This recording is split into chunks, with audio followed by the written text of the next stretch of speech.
नमस्कार, मी मोनिका. पुन्हा एकदा तुमच्या सर्वांचं दुबईमध्ये पुन्हा एकदा स्वागत आहे आणि माझ्या चॅनलमध्ये सुद्धा स्वागत आहे.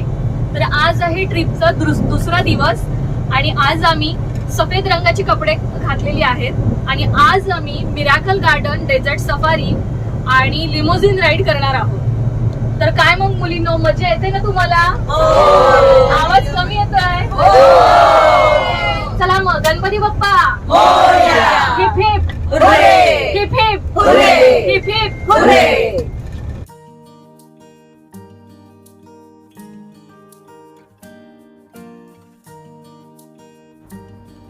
काही वर्षापूर्वी दुबईच्या राज्यकर्त्यांना असं वाटलं की आपल्याकडचे तेलाचे साठे हे कधी ना कधीतरी संपणार आहे. तर आपल्या देशाला पर्यटन आपलं सुधारलं तर आपल्याला खूप फायदा होईल आणि त्याच्यासाठी त्यांनी योग्य असे पर्याय केले, योग्य असे सक्षम प्रोजेक्ट त्यांनी तयार केले आणि त्यापैकीच हा एक प्रोजेक्ट आहे, तो म्हणजे मिरॅकल गार्डन. तर मिरॅकल गार्डन हे 14 फेब्रुवारी 2013 ह्याची सुरुवात करण्यात आली आणि त्यासाठी मध्यवर्ती भागातील दुबई लँड हे अंदाजे 7,21,000 चौरस फूट अशी तिथली जागा निवडण्यात आली आणि त्यासाठी 2 महिन्याच्या कालावधीत जवळजवळ 400 मजूर त्यांच्या अथक परिश्रमातून हे मिरॅकल गार्डन तयार करण्यात आलं आहे. ह्या उद्यानाच्या खर्चासाठी साधारण 40 मिलियन दिराम म्हणजेच आपल्या भारतीय रकमेनुसार जवळजवळ 60 कोटी रुपये खर्च करण्यात आला होता. त्याचबरोबर प्रतिदिन ह्याला जी काही देखभाल केली जाते त्यासाठी 7 लाख लिटर पाण्याची आवश्यकता असते आणि हे पाणी त्यांनी बऱ्याच इको फ्रेंडली जलसिंचन प्रणालीचा वापर करून त्यांनी हे इकडचं गार्डन मेंटेन केलं गेलेलं आहे. त्याचबरोबर हे जे गार्डन आहे ते दरवर्षी ऑक्टोबर ते एप्रिल ह्या महिन्यापर्यंतच सर्वांना पाहण्यासाठी खुले केलेले असते. इतर वेळेला ते मेंटेनन्समध्ये चालू असते, म्हणजे त्याची जी काही देखभाल आहे, इतर जी काही कामं असतात ती त्याच्यासाठी ते बंद केलेलं असतं.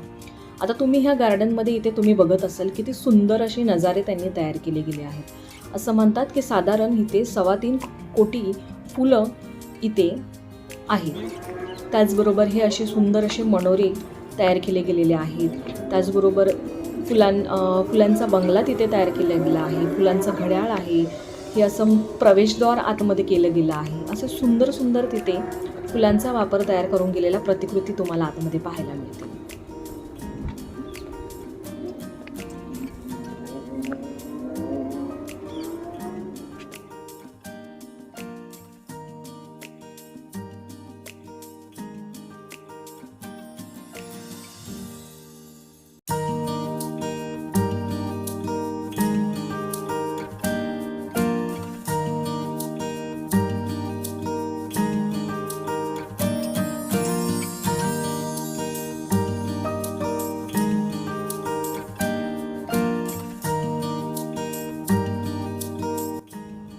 आता आपण निघालो आहोत तिकडच्या डेझर्ट सफारीसाठी.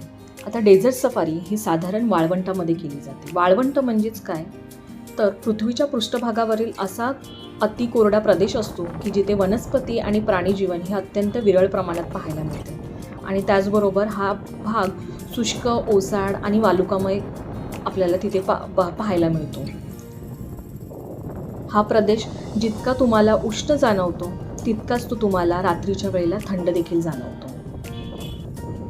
आता जगामध्ये एकूण 10 प्रकारचे वाळवंट आहेत, तर त्यामधलंच दुबईमध्ये जे वाळवंट येतं ते अरबी वाळवंट म्हणून समजलं जातं आणि हे अरबी वाळवंटाला रूब अल खली असंही म्हटलं जातं, ज्याला दुसरं नाव आहे ज्याला एमटी कार्टर. तिकडच्या वाळवंटामध्ये तिथे तुम्हाला राहण्यासाठी असे हॉटेल्स देखील केले जातात आणि त्या हॉटेल्समध्येच त्याला आपण कॅम्प देखील म्हणू शकतो. त्या कॅम्पमध्येच तुम्हाला हे असे तिकडचे जो काही नृत्य प्रकार आहे तो तुम्हाला तिथे पाहायला मिळेल. त्याला बेली डान्स असं म्हटलं जातं आणि त्याचबरोबर तिथे केले जाणारे फायर शो ते देखील तुम्हाला आता ह्या व्हिडिओमध्ये पाहायला मिळेल.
दुबईचं अजून एक महत्त्वाचं आकर्षण म्हणजे लिमोझिन कार. लिमोझिन कार म्हणजेच काय तर मोठ्या आणि आरामदायी गाड्या. त्या साधारण आतमधून अशा प्रकारे दिसतात. तर आतमध्ये वेगवेगळ्या कलरच्या LED लाईट्स असतात आणि ड्रायव्हर आणि पॅसेंजर यांच्यामध्ये हे दोन्हीही कंपार्टमेंट वेगळे वेगळे असतात आणि ते बटनांच्याद्वारे त्याच्यातली आतमधली जी म्युझिक सिस्टम असते ती हँडल केली जाते. त्याचबरोबर तुम्हाला आतमध्ये तुम्ही आरामात बसू शकता आणि आतमध्ये तुमचं जे काही पार्टी असेल काही असेल तर ते तुम्ही एन्जॉय करू शकता.